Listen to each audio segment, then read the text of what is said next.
नमस्कार, मैं सुरेश कुमार आज आपको हरिवंश राय बच्चन की कविता आत्मपरिचय का भाव सौंदर्य, शिल्प सौंदर्य और उसकी व्याख्या करूँगा। साथ में इस पद पर आधारित प्रश्नों के उत्तर भी दूंगा। तो मैं कविता पाठ करता हूँ। कविता की पंक्तियाँ हैं। मैं जग जीवन का भार लिए फिरता हूँ। मैं जग जीवन का भार लिए फिरता हूँ, फिर भी जीवन में प्यार लिए फिरता हूँ। कर दिया किसी ने झंकृत जिनको छूकर, कर दिया किसी ने झंकृत जिनको छूकर, मैं सांसों के दो तार लिए फिरता हूँ। मैं सांसों के दो तार लिए फिरता हूँ। कवि यहाँ कहना चाह रहा है कि मैं भी बाकी दुनियावी लोगों की तरह, मैं भी बाकी सांसारिक लोगों की तरह, मैं भी बाकी अन्य लोगों की तरह जग जीवन का भार लिए घूमता हूँ, जग जीवन का भार लिए फिर रहा हूँ। अर्थात जो बाकी लोगों के जीवन में दुश्वारियाँ हैं, जो संसार के बाकी व्यक्तियों के जीवन में परेशानियाँ हैं, जो मुश्किलें हैं, वो मेरे भी जीवन में है। लेकिन मुझ में और बाकी व्यक्तियों में अंतर ये है कि उनके जीवन से प्यार रूपी खजाना गायब हो चुका है, प्यार रूपी खजाना उड़ गया है और मैं अपने जीवन में इस खजाने को बचा के रखा हूँ, संजो के रखा हूँ। इसलिए कवि यहाँ फिर भी शब्द पर जोर देता है कि बाकी लोगों के जीवन से प्यार गायब हो चुका है, लेकिन इन सांसारिक दुश्वारियों को, इन विषम परिस्थितियों को झेलते हुए भी मैंने अपने जीवन में प्यार रूपी खजाने को बचा रख के रखा है, प्यार के खजाने को बचा के रखा है। और कवि को यह बात कवि को हर के बाकी व्यक्तियों से अलग करती है। कवि आगे कहता है कि कर दिया किसी ने झंकृत जिनको छूकर, मैं सांसों के दो तार लिए फिरता हूँ। कभी किसी ने कवि के हृदय के तार को छुआ था, हृदय के तार को झंझना दिया था।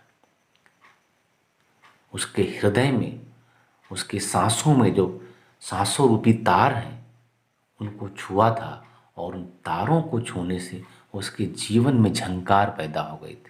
उसका जीवन झंकृत हो उठा था, झंझना उठा था और उसी की याद लिए फिरता है। आज भी कभी उस जिस किसी ने जब कभी उसके हृदय को छुआ था, जब कभी उसके हृदय को झंकृत किया था, उन यादों को संजोए हुए आज भी कभी फिर रहा है। उस प्यार को उसने गायब नहीं होने दिया। दरअसल यह कवि के असफल प्रेम की कहानी है। यहाँ पर कवि ने, किसी ने शब्द में रहस्य उत्पन्न किया है, रहस्यात्मक सौंदर्य डाला है। अगर कवि यहाँ किसी ने शब्द का अर्थ स्पष्ट कर देता, वो बता देता कि यह किसी ने कौन है, तो कविता का सौंदर्य नष्ट हो जाता। इसलिए कवि ने यहाँ पर किसी ने के रहस्य को आखिरी तक बनाए रखा है और उसने स्पष्ट नहीं किया है। इसे पूर्णतया पाठक के विवेक पर छोड़ दिया है कि किसी ने का अर्थ वो अपनी स्वेच्छा से, अपनी समझ से लगाए। यहाँ पर किसी ने, उसकी पत्नी भी हो सकती है, उसकी प्रेमिका हो सकती है, प्रेयसी हो सकती है, ईश्वर भी हो सकता है या और कोई हो सकता है, जिसने कवि के सांसों रूपी तार को छुआ था और वो आज भी झंझना रहा है और उस झंझनाहट को लिए आज भी कवि घूम रहा है। अब हम आपको इस कविता के भावनात्मक सौंदर्य की ओर ले चलेंगे। कविता के आमतौर पर सौंदर्य सौंदर्य की कसौटी पर दो पक्ष तौले जाते हैं, एक भाव सौंदर्य, दूसरा शिल्प सौंदर्य।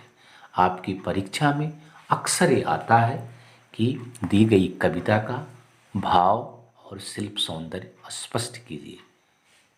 भाव सौंदर्य में हमें देखने की कोशिश करते हैं कि कविता हमें भावनात्मक स्तर पर कहाँ तक प्रभावित की है, कविता हमें कहाँ तक प्रभावित करती है, हमारे हृदय के किन किन कोनों को वो छूती है। तो पहला पॉइंट इसमें है भाव सौंदर्य में कि ये इसमें कवि ने आत्मकथा शैली का प्रयोग किया है। आत्मकथा शैली क्या होती है? जिसमें कवि अपने बारे में खुद कहता है, अपनी कथा कहता है, अपनी कहानी कहता है, अपनी कहानी खुद की जुबानी, इसी को आत्मकथा कह सकते हैं। जैसे कवि कह रहा है कि मैं जगजीवन का भार लिए फिरता हूँ, मैं सांसों के दो तार लिए फिरता हूँ। इस कविता में बार बार इस मैं शब्द का प्रयोग होगा। कविता की शुरुआत ही मैं शब्द से हुई, तो इसलिए यहाँ पर आत्मकथात्मक शैली है।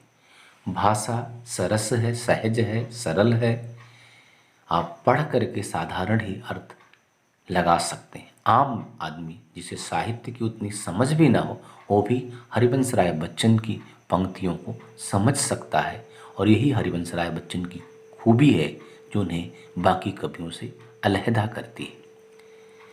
कविता लाक्षणिक वक्रता से मुक्त है, बात को सीधे कहा गया है। अगर एक शब्द छोड़ दिया जाए किसी ने, तो लाक्षणिक वक्रता नहीं है, और यहाँ भी रहस्यात्मक सौंदर्य कवि ने स्पष्ट किया है। व्यक्तिगत जीवन की घटित घटना की अनुभूति कवि ने स्वयं की है, और उसकी सच्ची अभिव्यक्ति यहाँ पर कवि ने की है। अब हम आते हैं शिल्प सौंदर्य पर। शिल्प सौंदर्य में हम देखते हैं कि कविता में कौन कौन से व्याकरणिक तत्व मौजूद हैं, कहाँ कहाँ पर कवि ने रस, छंद, अलंकारों का प्रयोग करके कविता में सौंदर्य उत्पन्न करने की कोशिश की है। तो मैं यहाँ पर स्पष्ट कर दूँ कि इस कविता में गीत काव्य के सभी तत्व मौजूद हैं, सभी तत्व विद्यमान हैं। ये अर्थात कविता गीत काव्य की कसौटी पर खरी उतरती है। दूसरा पॉइंट, इसमें जो जगजीवन शब्द है उसमें जा अक्षर की आवृत्ति के कारण अनुप्रास अलंकार, लय है, तुक है और गेयता है, गाए जाने योग्य है। मतलब लय, तुक और गेयता का बहुत ही सुंदर समन्वय इन पंक्तियों में देखने को मिलता है। कविता में माधुर्य गुण मौजूद है। सांसों के दो तार में रूपक अलंकार है। कवि कहता है सांसों रूपी तार, इसलिए यहाँ पर सांसों के दो तार में रूपक अलंकार है। एक चीज़ मैं यहाँ पर बोर्ड पर लिखना भूल गया हूँ, आप नोट कर लीजिएगा। कविता श्रृंगार रस की है और श्रृंगार के वियोग पक्ष का इसमें वर्णन है। अब हम आपको इस पद पर आधारित प्रश्नों की तरफ ले चलते हैं। तो इसमें पहला प्रश्न है, जग जीवन का भार लिए फिरने से कवि का क्या आशय है, ऐसे में भी वो क्या कर लेता है। हमने पहले ही स्पष्ट किया है कि कवि के जीवन में वो सारी परेशानियां हैं। कवि वैसे रिश्तों को ढोता है जैसे बाकी लोग ढोते हैं जिनको नहीं ढोना चाहता। कवि के जीवन में वो सारी दुश्वारियां हैं, वो कमियां हैं जो बाकी लोगों में हैं। तो कह रहा है कवि कि जग जीवन का भार लिए फिरने से कवि का क्या आशय है, ऐसे में वो क्या कर लेता है। तो यहाँ पर कवि स्पष्ट करता है कि मैं भी उन दायित्वों का निर्वहन कर रहा हूँ, फिर भी मैंने अपने जीवन से प्यार को गायब नहीं होने दिया। मैंने इन बातों को कविता में पहले ही स्पष्ट किया है। इस प्रश्न का उत्तर आपको इसकी व्याख्या में मिल गया होगा कि कवि जग जीवन का भार लेते हुए भी वो अपने जीवन से प्यार को गायब नहीं होने दिया है। अगला प्रश्न है, सांसों के तार से कवि का क्या आशय है, आपके विचार से उन्हें किसने झंकृत किया होगा। इस प्रश्न का भी उत्तर मैंने व्याख्या के दौरान दिया है, लेकिन फिर से स्पष्ट कर दूं कि जो सांसों के जो तार हैं, उसकी सांसों में जो प्रेम घुला हुआ है किसी अनजान प्रेमिका का, अनजान प्रेयसी का, वो सांसों के दो तार हैं, उसके प्राणों के दो तार हैं। एक उसकी खुद के और एक उसकी प्रेमिका के। एक तार तो उसका खुद का है और दूसरा तार कौन है, जिसने उसको झंकृत किया है। तो वो दो तार लिए फिर रहा है, उनको वो छोड़ नहीं सकता है। वो उन्हें वो उसको अपनी यादों में सजा के रखा है, अपनी स्वीट मेमोरीज में उसके। कहा जाता है कि प्रेम ऐसा अनमोल खजाना है, अगर सच में आपको उस खजाने का एक जर्रा भी मिल जाए तो आप जीवन भर उस खजाने को खोएंगे। बस शर्त ये है कि प्रेम सच्चा हो, हृदय से पवित्र हो, स्वार्थ से मुक्त हो। यहाँ पर एक और चीज उन्होंने जोड़ा है कि आपके विचार से उन्हें किसने झंकृत किया होगा। तो मेरे विचार से वो कवि की या तो प्रेयसी है या फिर ईश्वर है, लेकिन मुझे ज़्यादा ये लगता है कि वो कवि की प्रेयसी है। इस प्रश्न का उत्तर देने के लिए यहाँ पर आप स्वतंत्र हैं। यहाँ पर आपको अपने कवि ने भी स्वतंत्र छोड़ा है और प्रश्न पूछने वाले परीक्षक ने भी कि इसका उत्तर अपनी इच्छा से आप दे सकते हैं।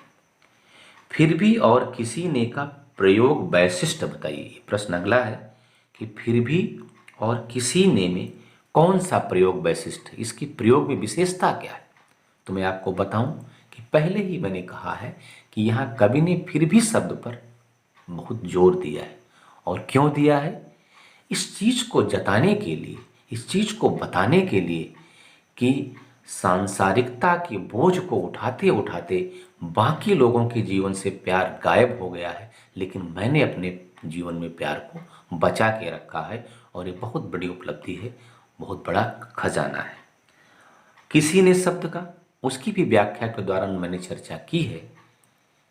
किसी ने में अगर कभी किसी ने का अर्थ स्पष्ट कर देता तो कविता का सौंदर्य, रहस्य नष्ट हो जाता, रहस्यात्मक सौंदर्य की क्षति होती। इसीलिए कवि ने किसी ने शब्द को भी स्पष्ट नहीं किया है और वो उसे पूरी तरह पाठक के विवेक पर छोड़ दिया है, उसके हृदय की तरंगों पर छोड़ दिया है कि उसका उत्तर वो स्वयं दे।